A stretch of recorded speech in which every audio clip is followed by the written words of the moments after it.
अडानी से फायदा लेने में पीछे नहीं कांग्रेस, विदेशी कंपनियों से कांग्रेस को हमदर्दी।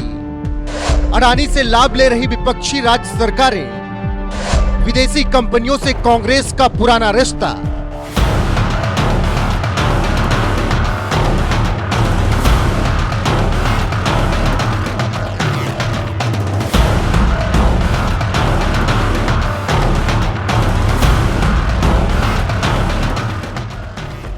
चुनाव से पहले हिंडनबर्ग की एक रिपोर्ट ने भारतीय मार्केट में तहलका मचा दिया था।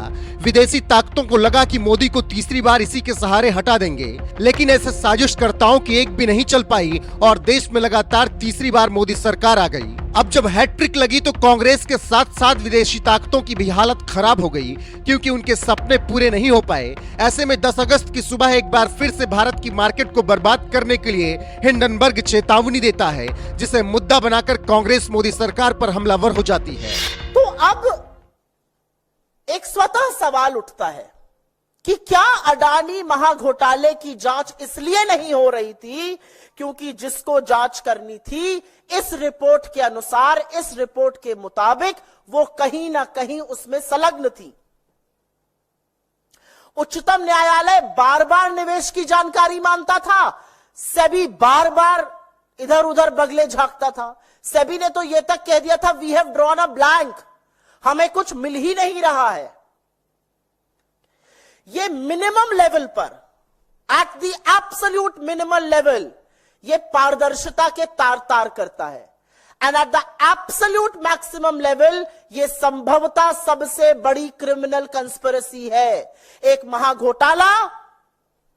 महाघोटाले की जांच करने वाले संलग्न, और खैर उनकी नियुक्ति करने वालों की अभी हम बात करते हैं।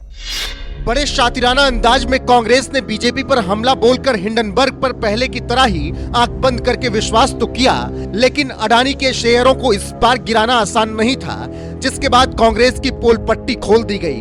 दरअसल कांग्रेस का कहना है कि अडानी और सेबी पर आरोप हैं, तो भाजपा क्यों बोल रही है, जिसके बाद बीजेपी सांसद सुधांशु त्रिवेदी ने कांग्रेस पर जमकर हमला बोला है और कहा है कि सवाल सिर्फ अडानी या सेबी का नहीं है, सवाल भारत के अर्थतंत्र में अव्यवस्था, अस्थिरता और अराजकता पैदा करने की है।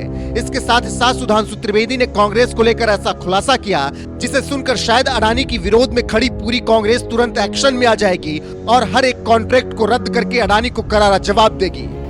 अडानी से लाभ ले रही विपक्षी राज्य सरकारें, तेलंगाना सरकार ने हाल ही में हजारों करोड़ रुपए का MOU अडानी से किया। अडानी से पावर का सबसे बड़ा कॉन्ट्रैक्ट राजस्थान में हुआ जब कांग्रेस की गहलोत सरकार थी।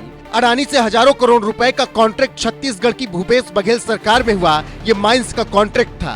केरला वायनाड से राहुल गांधी सांसद रहे, उन्होंने पोर्ट्स का कॉन्ट्रैक्ट दिया। महाराष्ट्र में महाविकास अघाड़ी सरकार ने पोर्ट का कॉन्ट्रैक्ट दिया।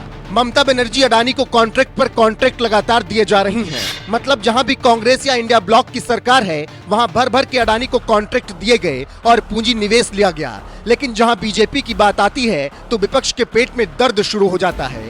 खैर, बात यहीं खत्म नहीं हो जाती। आगे जो दावा बीजेपी की तरफ से किया गया है वो कांग्रेस की पोल पट्टी खोल कर रखती है। दरअसल हिंडनबर्ग की रिपोर्ट पर उछलने वाली कांग्रेस हमेशा से विदेशी कंपनियों और उनके भ्रष्टाचारी एजेंटों के साथ खड़ी रही है।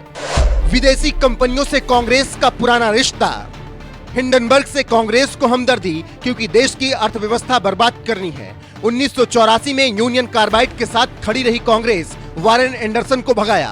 कोफोर्स होबिस्टर के साथ कांग्रेस खड़ी रही। अगस्ता वेस्टलैंड के साथ कांग्रेस की हमदर्दी। बीबीसी से कांग्रेस वालों को सहानुभूति। विदेशी भ्रष्टाचारियों और कांग्रेस का गठजोड़ क्यों?